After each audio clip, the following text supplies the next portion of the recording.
وزیراعظم کے مشیر برائے سیاسی امور رانا ثناء اللہ نے کہا ہے کہ حکومت پوری اپوزیشن سے مذاکرات کے خواہاں ہے، مگر پی ٹی آئی نے خود کو اس عمل سے الگ کر لیا ہے۔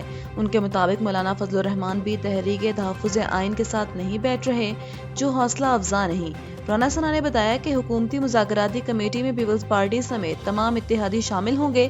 دوسری جانب وزیر اعلیٰ خیبر پختونخوا کے معاون خصوصی شفیع جان نے کہا کہ پی ٹی آئی غیر مشروط مذاکرات پر تیار نہیں اور نئے انتخابات، نئے الیکشن کمشنر اور بانی پی ٹی آئی تک رسائی جیسی شرائط رکھ رہی ہے۔ سابق وزیر اعظم بے نظیر بھٹو کی برسی میں شرکت کے لیے مسلم لیگ نون کا اعلیٰ سطح کا وفد سکر پہنچ گیا۔ وفد میں اسپیکر قومی اسمبلی ایاز صادق، رانا ثناء اللہ اور طارق فضل چودھری شامل ہیں۔ میڈیا سے گفتگو میں ایاز صادق نے کہا کہ نون لیگ اور پیپلز پارٹی ملک کی بہتری کے لیے لمبی اننگز کھیلیں گے، جبکہ وزیر اعظم شہباز شریف نے محترمہ کی جدوجہد اور جمہوریت کے لیے بے مثال قرار دیا۔ رانا ثناء اللہ کا کہنا تھا کہ جمہوریت ڈائیلاگ سے چلتی ہے، ڈیڈ لاک سے نہیں، مگر بانی پی ٹی آئی مذاکرات پر نہیں یقین رکھتے۔ انہوں نے واضح کیا کہ اگر بی ٹی آئی مذاکرات چاہتی ہے تو اسے اسمبلی میں آنا ہوگا۔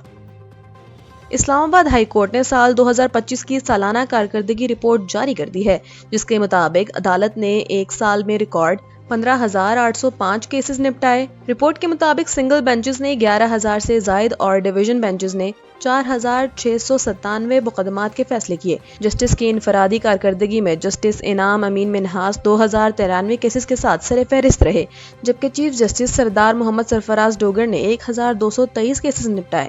ٹیکس مقدمات کے لیے قائم اسپیشل ڈویژن بینچ نے سب سے زیادہ 412 فیصلے کیے۔ یہ رپورٹ عدالت عالیہ میں زیر التوا مقدمات کی جلد یکسوئی کی عکاسی کرتا ہے۔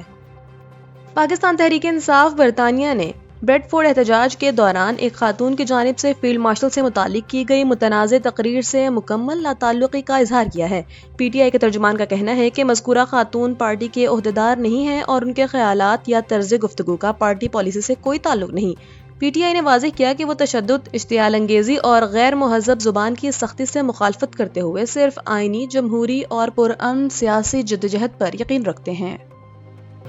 وزیر اعظم شہباز شریف نے محترمہ بے نظیر بھٹو کی 18ویں برسی پر انہیں خراج عقیدت پیش کرتے ہوئے کہا ہے کہ بے نظیر بھٹو نے جمہوریت، عوامی حقوق اور وفاق پاکستان کے استحکام کے لیے بے مثال جدوجہد کی۔ اپنے پیغام میں وزیر اعظم نے کہا کہ ان کی سیاسی میراث میں حب الوطنی، رواداری اور عوامی فلاح کا جذبہ نمایاں ہے، اور خواتین اور اقلیتوں کے حقوق کے تحفظ کے لیے بھی ان کے اقدامات قابل ستائش ہیں۔ شہباز شریف نے کہا کہ بے نظیر بھٹو کی قربانیاں قوم کے لیے مشعل راہ ہیں اور ان کا عزم ہے کہ رواداری، برداشت اور قانون کی حکمرانی کے سفر کو آگے بڑھایا جائے۔ انہوں نے دعا کی کہ اللہ تعالیٰ محترمہ بے نظیر بھٹو کو جوار رحمت میں اعلیٰ مقام عطا فرمائے اور اہل خانہ اور چاہنے والوں کو صبر جمیل عطا کریں۔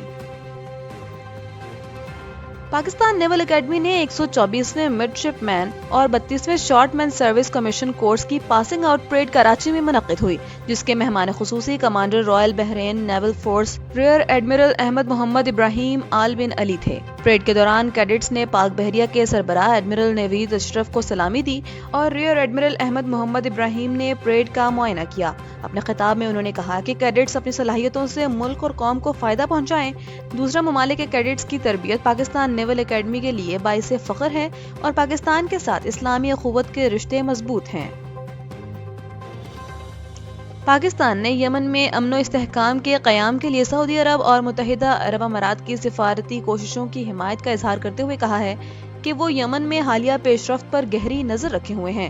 ترجمان دفتر خارجہ نے کہا کہ پاکستان یمن کی وحدت اور علاقائی سلامتی کے احترام پر زور دیتا ہے اور یمنی فریقین سے اپیل کی کہ وہ کسی بھی یک طرفہ اقدام سے گریز کریں جو کشیدگی میں اضافہ کرے۔ پاکستان نے تمام فریقین سے تعمیری اور نیک نیتی پر مبنی مذاکرات کے ذریعے جامع سیاسی حل تلاش کرنے کا مطالبہ کیا اور یمنی عوام کی تکالیف کے خاتمے کی بھی امید ظاہر کی۔